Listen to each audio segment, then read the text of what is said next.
Né? E Raquel já fala, eu sou desesperada justamente porque eu não tenho ao que, em que me apegar. É por isso que eu falo, às vezes o pessoal acha que o ateu, ele tem, porque, Tem um conforto porque o que acontece? Todos nós somos acadêmicos, né? Então, tem uma idiotice no mundo acadêmico. Esses dias um cara entrou num corte meu e falou assim, nossa, um cara tão estudado, um cara com tanto conhecimento, falando de um jeito tão simples. Achei ridículo. Quando eu escrevi esse meu primeiro livro, eu queria escrever ele de um jeito muito fácil de ser lido. Eu queria que qualquer um lesse, porque filosofia já é chato. Até pra gente que é da área, é chato. Você pega Kant, você pega Nietzsche, você pega... Porque você tá lendo sem uma taça de vinho. Pode ser, pode ser. E aí o que acontece? Eu queria que fosse uma coisa divertida, uma coisa leve, que qualquer um pudesse ler. E quando eu escrevi, eu mandei para alguns amigos, e a maioria adorou, só que eu mandei para uma amiga minha, que ela e o marido, os dois são doutores, pós-doutores e tal, e eles têm, sei lá, 5, 6 livros publicados cada um. E ela falou assim, posso ser sincera com você? Falei, pode. Ela falou assim, eu achei ridículo o seu livro. Falei, nossa. Ela falou, te acho um cara tão inteligente você escrever desse jeito, porque eu escrevo, parece que a gente tá num bar, trocando ideia, tomando uma taça de vinho. Eu escrevo... Só um adendo, André e eu temos um projeto que chama Filosofia de Boteco. Nós vamos, muitas vezes, somos convidados por diversos estabelecimentos para falar de filosofia, temas de filosofia, enquanto as pessoas bebem vinho e comem petiscos. A gente faz isso no Brasil inteiro. É uma filosofia de boteco. É sensacional. Esse trabalho é bom, hein? Maravilhoso. Ele é maravilhoso. E aí eu falei para ela interesse. assim, o fato de você e seu marido não gostarem, é a maior prova que eu tô no caminho certo. Porque vocês são justamente os típicos acadêmicos que eu não quero atingir. Isso. É isso. Porque fica aquele negócio, isso. tipo assim, não, só 2 ou 3 entenderam meu artigo. Uma vez eu fui dar uma palestra numa universidade, eu estava na sala dos professores, e um desses idiotas aí, pós-doutor e tal, a sala lotada de professor, o cara me solta assim, não, porque eu dei de prova um artigo meu, só 2 ou 3 entenderam. E eu com essa boca de... A amiga minha me chama de boca de sacola, que eu solto, né? Eu virei pra ele... Porque seu artigo é ruim. Virei pra ele e falei assim pra ele, não, então você é um imbecil, né? Aí ficou aquele silêncio na sala. Eu falei, não, porque se só 2 ou 3 entenderam, você é um péssimo professor. Porque se são 50 alunos, se 2 ou 3 tem problema, ok, o problema é do aluno. Agora, se 48, 47 não entenderam, o professor ruim é você. Ou o artigo ou o professor que é ruim. Você que é horrível. Aí ficou aquele silêncio. Tá certo que ter 110 quilos, ser faixa preta, ajuda a ser folgado, né? Eu tive um corte agora de um dos podcasts que a gente participa, e esse corte polemizou demais. Tudo bem que corte acaba ficando um pouco fora de contexto, mas enfim. Esse corte polemizou muito entre os haters, porque eles ficaram muito bravos, porque quando eu falava de psicanálise, eu falei que terapia precisa ter resultado, precisa dar resultado. Perfeito. Se não dar resultado, isso é um problema. E aí eu pego muito da sua fala. Eu fui professora de filosofia, eu falava isso ontem, e quando eu entrei, eu tinha 4 meses, a professora de filosofia estava em licença, eu tinha um filho para criar e ganhava nada, então eu precisava fazer dinheiro. E eu falei, esses 4 meses vão virar uma eternidade aqui. E eu transformei a filosofia em algo prático que aluno do ensino médio podia usar para bater papo com mãe. Então, para mim, o conhecimento, Sofia, né? Se as pessoas te criticam porque o seu livro é fácil, para mim você já acertou. Se as pessoas me criticam quando eu falo que terapia precisa dar resultado, para mim eu já acertei. Claro. E é esse público que eu quero. Eu quero no meu consultório alguém que queira estar ali para ter resultado. Alguém que só quer falar. Esse não é o objetivo. Um paciente do dia reclamou do preço. Aí ele falou, cara, em poucas sessões você me falou coisas que eu fiquei 9 anos com uma outra terapeuta e nunca ninguém me falou. Mas você é muito caro. Aí eu falei, deixa eu te falar uma coisa. Eu não dependo da psicanálise para viver. Eu sou empresário, eu tenho mais de 200 funcionários. E eu não tenho saco. Eu não quero ficar olhando pra tua cara aqui anos. Eu quero entrar, bater, resolver para que você possa ir embora. Eu não quero ser muleta. Igual quando os caras falam assim, porque os caras começam a usar o terapeuta como muleta. O que eu faço? Eu falo, sei lá, a vida é sua.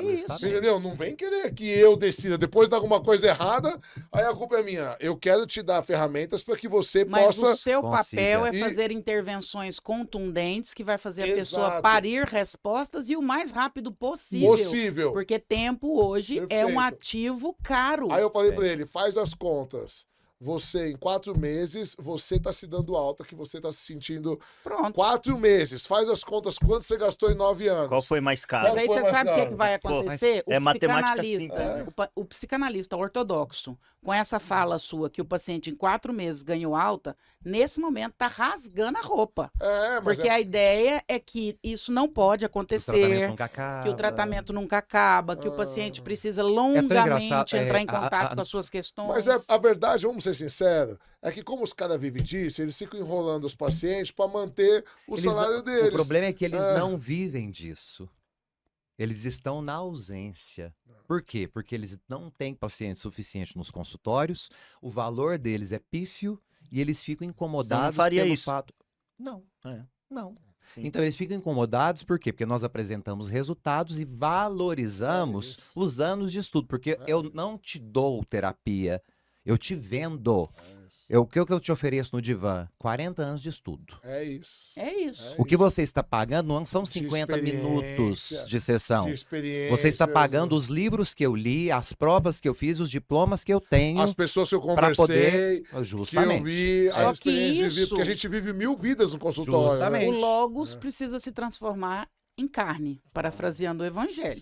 Tudo que você, chileno, estudou lá para o seu analisando, tem que isso ganhar precisa ganhar víscera perfeito. e dentro de uma linha de tempo e virar resultado. Claro. Então, os terapeutas em geral e todos os nossos colegas, e alguns de alguma linha, eles ficam extremamente incomodados com essa nossa fala. Porque, e eu acho que essa é a nova perspectiva da psicanálise e de todas as abordagens.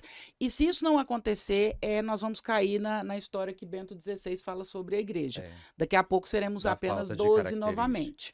E Lacan, ou nós fazemos isso virar carne na carne das pessoas, ou você transforma a filosofia num conteúdo fácil, ou você vai virar um acadêmico chato que vai morrer lá dentro 30 anos depois com um salário...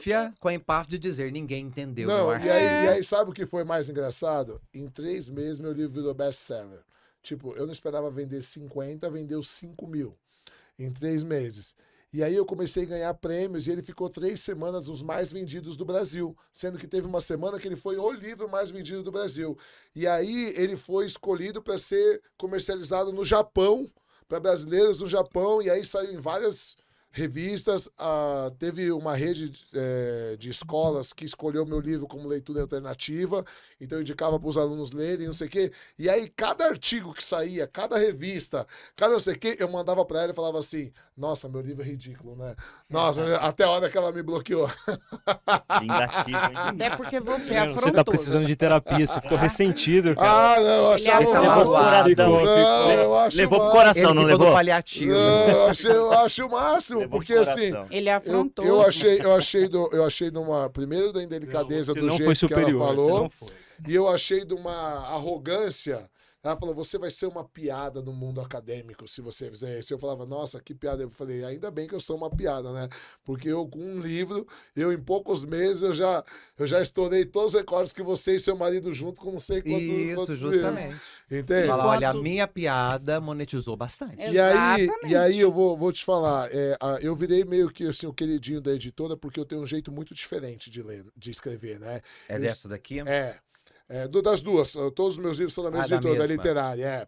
Eu tenho um jeito muito diferente, vocês vão ver, parece que eu tô conversando, todo mundo fala, nossa, parece que você tá conversando e tal. E aí eu achei que fosse uma coisa minha, que eu tinha desenvolvido na minha cabeça, que eu gosto de escrever assim. E mesmo eu sendo ateu, os meus filhos começaram a se interessar pela Bíblia, porque os amiguinhos falaram, tal, não sei o quê, e elos queriam ler, eles veio em podcast falando tal, e eu falei, filhos, o papai leu a Bíblia muito cedo. Qual que é a idade dos seus filhos? Um tem 8 agora e o outro tem 11. Tá. Mas quando o outro tinha 7, quando veio falar comigo. Eu falei, olha, o papai leu a Bíblia, mas ele já tinha toda uma base religiosa, ouvia todo dia meu pai falar tal. Se eu simplesmente der a Bíblia para vocês não vão entender nada. Então eu vou fazer o seguinte, eu tenho um livro aqui que chama Meu Livro de Histórias Bíblicas, que é um livro para crianças, que pega as principais histórias da Bíblia e tal, e eu vou dar de presente para vocês. O pessoal falou, mas você é ateu, você vai ensinar a Bíblia para os seus filhos? Eu falo, cara, eu não quero, como diz Frida Kahlo, né? Eu não quero que você pense igual a mim, eu quero apenas que você pense. E se eles vão ser religiosos ou não, até para eles poderem negar, eles precisam conhecer, que é o que a gente falou. Então, vou dar um livro introdutório para que eles possam ter base para depois realmente ir para a Bíblia. E aí eu comecei toda noite a ler o livro para eles, meu livro de histórias bíblicas.